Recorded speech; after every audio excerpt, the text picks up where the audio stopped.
वर्ष 2022 में सत्ता में वापसी का ख्वाब देख रही समाजवादी पार्टी को 3 साल गुजर जाने के बावजूद भी अब तक महानगर अध्यक्ष पद पर एक भी नेता नहीं मिला है। हालात यह है कि लखनऊ तक की गणेश परिक्रमा करने के बाद इस पद पर आज तक किसी की नियुक्ति नहीं हुई है।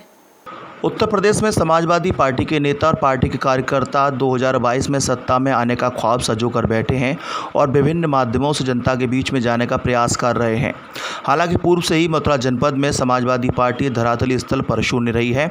एकमात्र सपा नेता के तौर पर बात की जाए तो डॉक्टर अशोक गढ़वाल ने 2012 में विधानसभा चुनाव में 53,000 से अधिक वोट लाकर के पार्टी का झंडा बुलंद किया था, लेकिन उसके उपरांत आज तक कोई भी नेता समाजवादी पार्टी को सफलता का रस नहीं चखा पाया। मथुरा जनपद की समाजवादी पार्टी की स्थिति ऐसी है कि नेता सभी, कार्यकर्ता कोई नहीं बनना चाहता। यही हाल है कि यहां से 1-2 साल में ही जिला अध्यक्ष बदल दिए जाते हैं, लेकिन जब से सत्ता गई तब से जितने भी जिला अध्यक्ष बने वे भी अपनी पूरी जिला कार्यकारिणी आज तक नहीं बना पाए। बात यहीं खत्म नहीं होती है। इस स्थिति में जब पार्टी की स्थिति और हास्यप्रद हो जाती है, जब समाजवादी पार्टी की ही सरकार में मथुरा नगर को महानगर का तमगा मिला था, तब समाजवादी पार्टी ने ही डॉक्टर अशोक अग्रवाल को महानगर अध्यक्ष पद पर बैठाया था। लेकिन विधानसभा चुनावों के दरमियान डॉक्टर अशोक अग्रवाल पार्टी छोड़ गए और राष्ट्रीय लोकदल का दामन थाम लिया। वर्ष 2017 से लेकर आज तक समाजवादी पार्टी को मथुरा नगर में महानगर अध्यक्ष पद पर कोई भी दावेदार नजर नहीं आया। यदि आया होता तो शायद कोई ना कोई पार्टी का महानगर अध्यक्ष पद पर जरूर बैठा होता। सूत्र बताते हैं कि कहीं ना कहीं लखनऊ स्तर पर मथुरा नगर कहें या यूं कहें कि मथुरा जनपद का कोई स्थान पार्टी के स्तर पर लखनऊ में नहीं है, क्योंकि ज़्यादातर पार्टी के वरिष्ठ नेता लखनऊ में कहते हैं कि आखिरकार मथुरा ने समाजवादी पार्टी को दिया ही क्या है।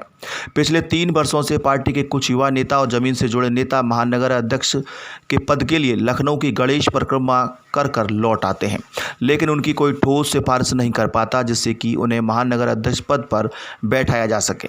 वर्तमान में समाजवादी पार्टी पूरी तरह से मथुरा जनपद में बिखरी हुई है। जनपद में पार्टी के कार्यकर्ता ज्ञापन या हल्का फुल्का प्रदर्शन करते हुए नजर आते हैं। अब सवाल ये उठता है कि आखिरकार 2022 में सत्ता का ख्वाब देखने वाली समाजवादी पार्टी क्या इन हालातों से सत्ता में वापसी कर पाएगी, जहां उसे 3 साल में महानगर अध्यक्ष तक का दावेदार नहीं मिल पाया। समाजवादी पार्टी वर्ष 2022 में सत्ता में आने का ख्वाब देख रही है, लेकिन बड़ी विडंबना है कि 2022 के ख्वाब देखने के बावजूद मथुरा नगर को यानी मथुरा महानगर को 3 साल बीत जाने के बावजूद भी आज तक महानगर अध्यक्ष पद का दावेदार नहीं मिला। इसके साथ साथ मथुरा जनपद में समाजवादी पार्टी की स्थिति भी कुछ खास नहीं है। सबसे बड़े कमाल की बात यह है कि जिला कार्यकारिणी भी अभी तक पूरी नहीं हुई है। ऐसे में यह तय कर पाना कि महानगर अध्यक्ष पद किसको जाएगा काफी कुछ कहता है, यानी कि पार्टी की स्थिति जैसे पूर्व में थी वैसी आज नजर आती है। लेकिन फिर भी युवा नेता कहते हैं कि 3 साल तक पार्टी द्वारा महानगर अध्यक्ष पद पर किसी को घोषित ना करना या नामित ना करना ये कहलाता है कि आखिरकार पार्टी में सब कुछ ठीक नहीं चल रहा है और मथुरा को लेकर के लखनऊ की स्थिति ठीक नहीं है। न्यूज़ के लिए रवि यादव।